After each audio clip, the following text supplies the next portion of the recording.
Hi, everybody. I'm Don Tapscott. And I'm Alex Tapscott. And we're here for this week's What's on Tap.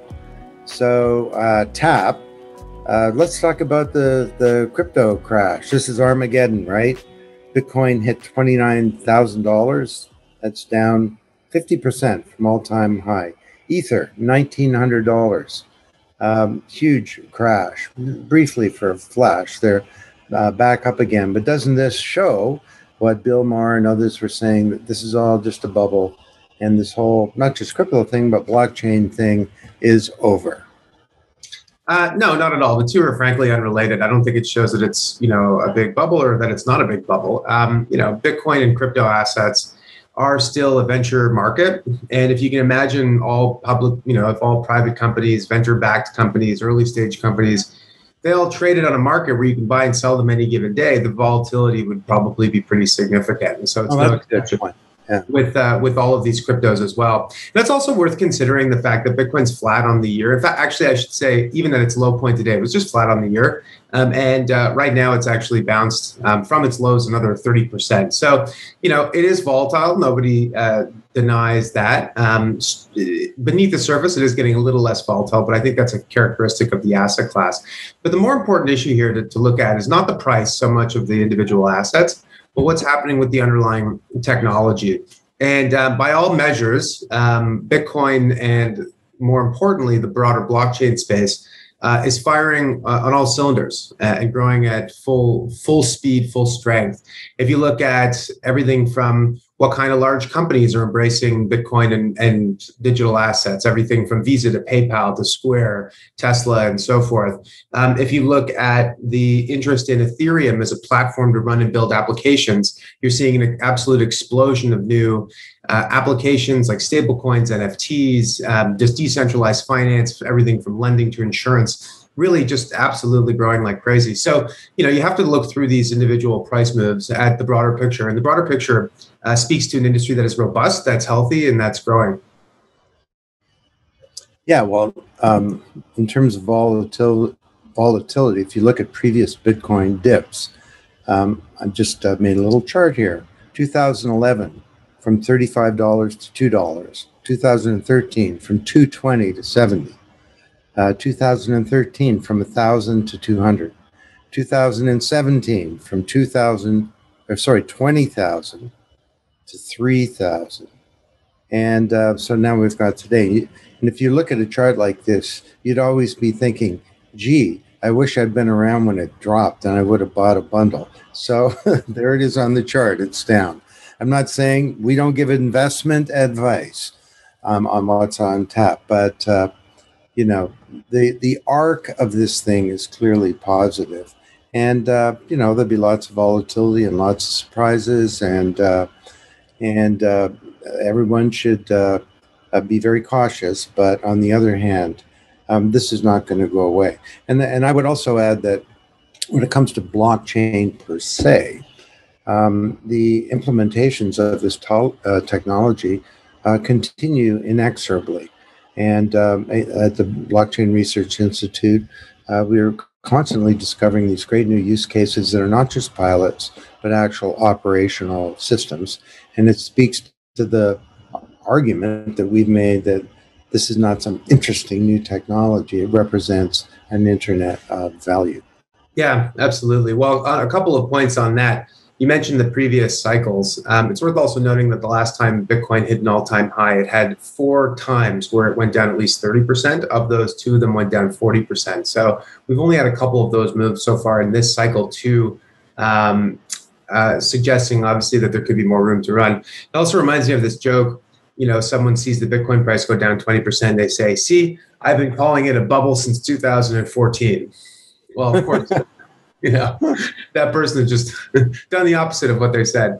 But the bigger point, as we're discussing, is, what is going on in the implementation of this technology? Who's using it?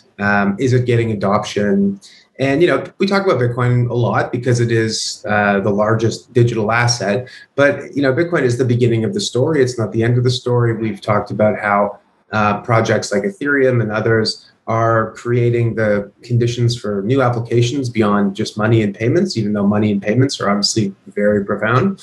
And that's really where the rubber is hitting the road. So I've never been more bullish than, one bad morning is not really going to change my opinion of these big trends that we're seeing.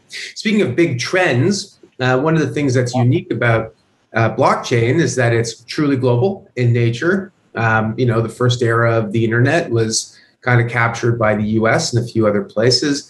And this time, very decentralized. And in keeping with that spirit, I know the BRI just announced a real milestone, global expansion. So tell us about that and what it means for the organization.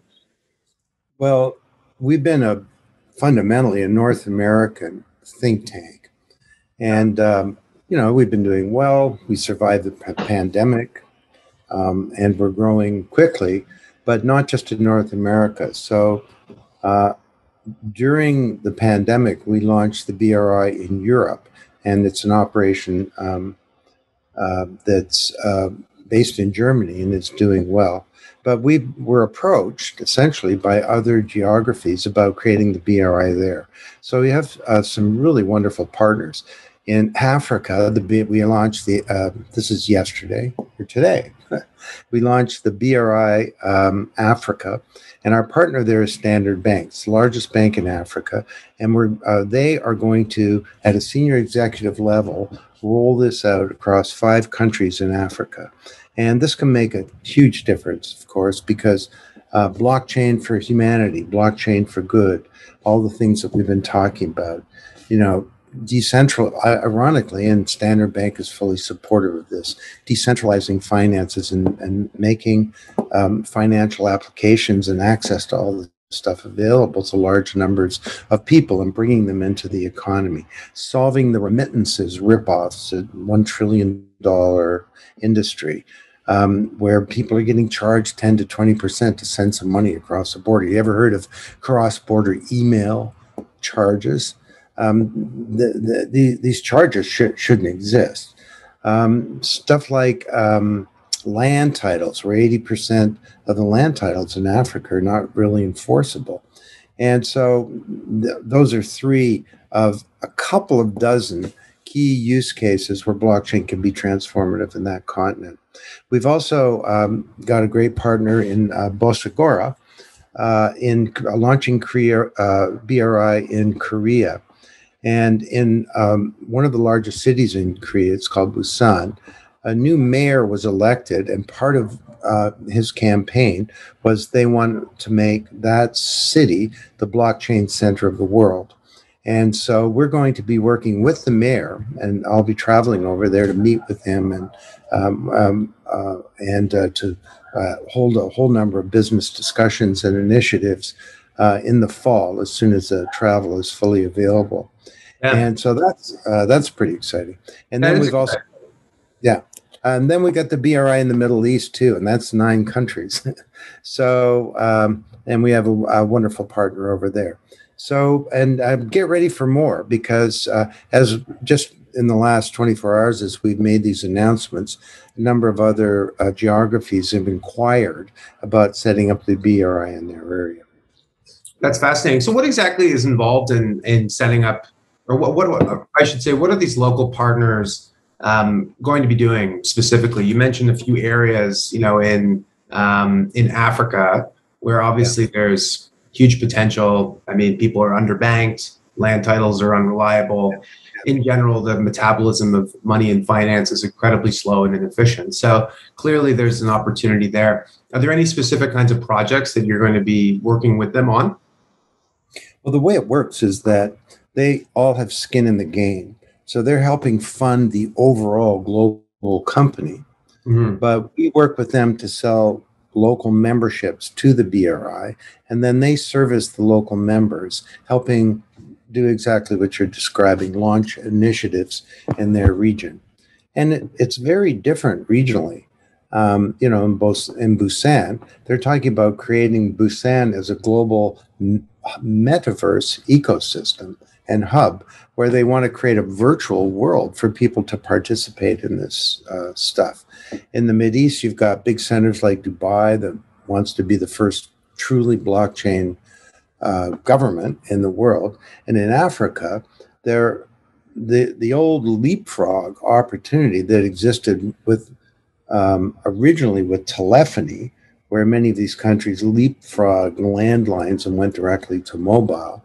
This opportunity now exists with blockchain and with the new Internet of Value. So each of these, there are six key countries in Africa. Each of them have their own big issues and opportunities. You look at a place like Kenya, where M-Pesa is now like 25% of the population uses that for peer-to-peer payments. Now, that's a centralized system with all of its problems. It's very limited in functionality. It's not the friendliest thing in the world either. But you got a quarter of all payments happening in Kenya through this platform. So as we move to a blockchain platform, the metabolism of payments can be sped up, the security of the system can be radically increased, and presumably much larger parts of the population can get involved. So the answer is it depends on the country. Well, certainly there's no shortage of opportunity there. So if you're a corporate leader in, I guess, South Korea and anywhere in Africa, or I think for that matter, anywhere in the world, there's a BRI affiliate that can help. And obviously BRI based here in Toronto is, directing all of this. So be in touch. So on this global issue. All you people out there listening to What's on Tap, have your people call my people. We can do this. So speaking of global, I see you just finished doing a speech this morning for the UN Commission on Science and Technology for Development.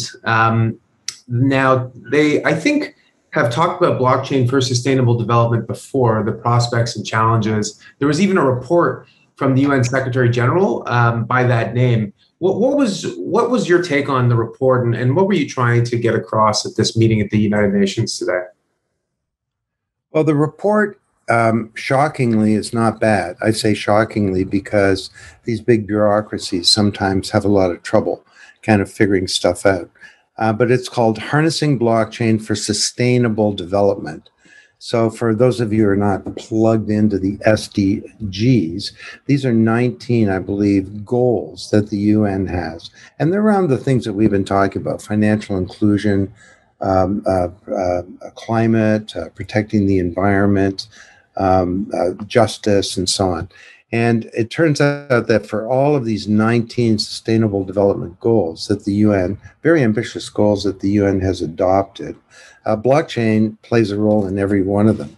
And what I did actually to prepare for this thing is I went and had a look at the work that we have done. And I've got it right here. I'm going to throw it up for those people who can see it on the screen here. But basically, it outlines the Sustainable Development Goals, and it shows the Blockchain Research Institute's papers and research projects. And there are dozens of these projects that relate to all of these goals. Poverty, hunger, health, quality of education, gender equality, clean water, clean energy, innovation, and infrastructure, of course, is a big one. Inequality. We've done a bunch of stuff on climate, but also on oceans, fisheries, sustainable cities, and so on. So, but I'll tell you what happened. I don't think I'm telling stories out of school here. I was kind of the opening presenter, and I kind of laid out the overall opportunity. But as sometimes happens at these things, you have like delegations from all these different countries, and they have their 7 minutes to speak, and they present with great formality the initiatives that they're involved in and the things that they're doing. And while it's interesting, it's a lot of talking, and you got to be a pretty patient person to hang in there and participate. And there were other blockchain experts involved. The head of the Global Blockchain Business Council, for example, was there, Sandra, and made a great contribution. So we were happy to do this. And I guess the good news is that that these countries all have entire delegations that are working on blockchain to achieve these sustainable development goals. And we have made a lot of our research, put it in the Creative Commons to make it available for them as a resource. Fascinating. Well, that's interesting. Hopefully, we see these organizations like the UN, and others, really step up. You mentioned bureaucracies. I think that consensus is one of the hallmarks of crypto, obviously, and blockchain. The idea that networks can agree on a state of things without a centralized authority. But the thing about these processes is sometimes by reaching consensus, you dilute the meaning a little bit of what it is that's actually happening. Yeah. So anyway. Well, you do get a lowest common denominator thing that can happen. But I remember in the early days of the internet, been surfing these people who were involved in the Internet Engineering Task Force, ATF. Would say that consensus doesn't mean that everybody agrees. The definition was consensus is the absence of sustained opposition to something. Yeah, and they said, and we don't make decisions around here through kings and voting. We do it through rough consensus and running code. That was sort of the mantra of the thing. So I think that the blockchain spirit is in that spirit as well. Yeah, I would agree. So well, let me throw one at you, Alex. So just developments this week. By the way, for those of you who've been watching What's on Tap, I'm sure it's clear to you we don't exactly rehearse this, so we're not really sure what. But Bank of England made it official that it's probable that they will launch a central bank digital currency. Now, this goes back to Mark Carney originally, who was provocative, to say the least, and musing about central bank digital currencies, and even about going back to Keynes and Bretton Woods and creating a synthetic hegemonic global digital currency where all these currencies would roll up. But I don't know what's going on with the Bank of England and why now, and do you think this is actually going to roll out, and what are its implications? Now, I know that that's a 1 hour talk. If you could do it like in a minute or two, sure, that'd be great. I'm just reminded, actually, I think I wrote something about this. Oh, yes. Articles by Alex Tapscott in Fortune. July 5th, 2016. Here's your answer to the mess that Brexit left. And it was about Europe creating its own its own digital currency. I think I remember at the same time writing something similar about the UK, that the UK was leaving the EU and that it was out on its own and it needed to be a technology innovator in order to stake a claim in the world. And one of the things that it could do was create its own central bank digital currency. I think it was a plea to Mr. Carney at the time to really consider this. And of course, he listens to everything we say, and he took our advice. And he listened to your advice, as I remember, that he's now free. He should come back to Canada, and then Canada should try and recruit him as prime minister. I think you called him the Kawhi Leonard of the global head of state pool or something like that. Yeah, he's back in Canada. He's talking up a good political storm as well. The ultimate free agent. Unlike Kawhi Leonard, he may actually want to stay in Canada, so that's good. For those of you who don't follow basketball, I apologize for this. I think it's interesting the Bank of England is saying this. I also think, as we've talked about in the last couple of episodes, I do think it's just a convenient thing to say for a lot of central bankers to say, oh, yeah, we're looking at doing a central bank digital currency. And by the way, Bitcoin, I don't know about all that stuff, but really it's all about the central bank. I think that, central banks have their raison d'etre is to maintain, control of the money supply and monetary policy and manage the economy in certain respects. And so obviously they're going to do what they can to maintain that grip on things. So we'll see about a UK-based central bank digital currency, probably because they're not part of the EU. They're freer to pursue something on their own, but that would still require, an institution as old as Isaac Newton to come around and do something innovative like this. So we'll see about that. I'm skeptical at this point. Yeah. Okay. So, and if you own Bitcoin, it doesn't mean the end of your asset. No, I mean, that's, the argument that central bank digital currencies are going to somehow replace Bitcoin is not logical. They do very different things.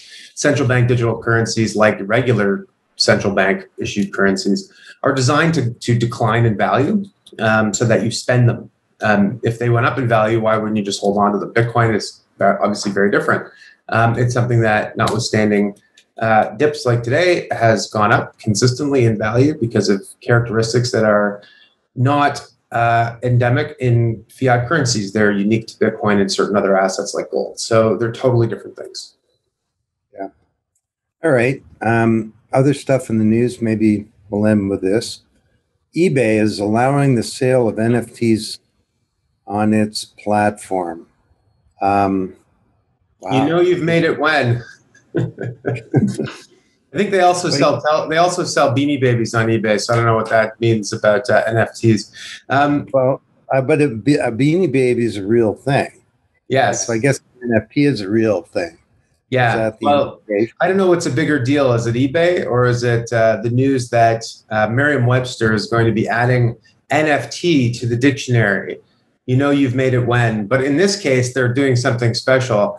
They're actually going to create an NFT of the definition of NFT in the dictionary and then sell it. So I don't know what that represents, but it's certainly creative, that's for sure. And we get a lot more people reading the dictionary, which I think is good. It's a total kind of tautology, isn't it? Right? I don't know. You could start nesting. It's a Russian doll. Yeah. The NFT of the definition of the NFT you could take the whole page and make that an NFT. Then you could take the dictionary itself. Yeah. A digital version, a single digital version, and make that an NFT, because you sure wouldn't want to just make that a fungible thing. Well, I don't think you want to NFT the whole dictionary when you can NFT individual words. I mean, you're selling yourself short by NFTing the whole dictionary. That's a very good point. I wonder what words would be really hot. Bitcoin, blockchain, Ethereum. Those would be the ones I think that would probably, and probably swear words. Those would be the ones that would sell for the most. They'd be the biggest. They'd be the biggest. Neologisms, newly invented words. I think they'd be pretty good. Now, you and I talked about the concept of tokenizing art, not in creating tokens that weren't fungible. We never used the term NFT, though. I don't think, did we? This is like 6 years ago in Blockchain Revolution. Honestly, I'd have to look at it again. We certainly did in the second edition of Blockchain Revolution, which, by the way, like at the time that we wrote that, the only NFTs were things called rare pepes, which is a weird internet meme, and crypto kitties, which was this silly thing that caught on in the first wave of the Ethereum's network sort of growth period.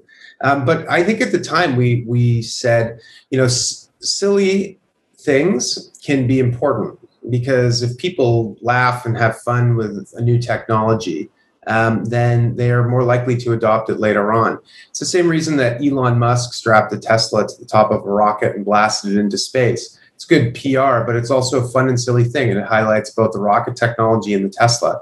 So, the crypto kitty in many respects is sort of the goofy preamble to what we have today, which is where major artists and musicians, athletes, and other creators have a mechanism now to monetize their brand and their self-worth.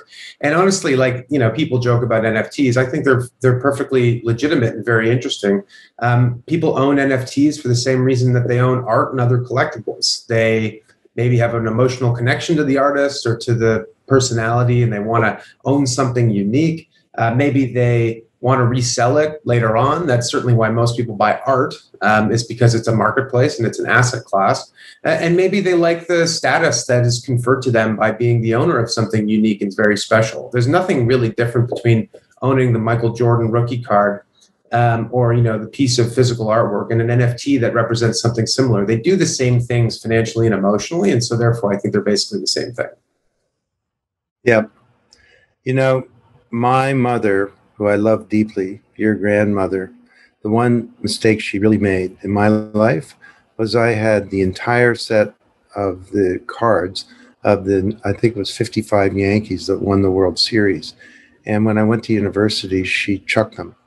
But I could tokenize those babies and I'd be, well, money can't bring you happiness, but it could buy you a boat, as the song goes. And I can. What's the modern equivalent of that? Mom threw out my Ledger Nano. I lost my private keys to all my NFTs.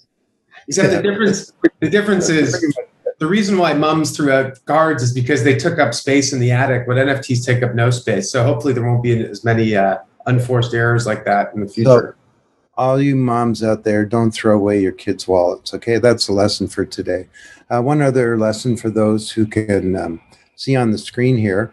All of this is discussed in Alex's new book, Financial Services Revolution, including a great discussion about CBDC, central bank digital currencies, and announcement. Supply Chain Revolution is already out. Platform Revolution will be available for pre-order on Amazon June 1st. And I'm also going to tell people about a new book that will be out before Christmas. It's called The Digital Asset Revolution, and Alex that will be editing and writing the major piece for that book. So this is our effort to just keep communicating all the stuff we're doing to a broader audience. So that's it for this week. Alex, good chat. Thanks. See you next week. That's what's on tap. Tune in next week. Take care.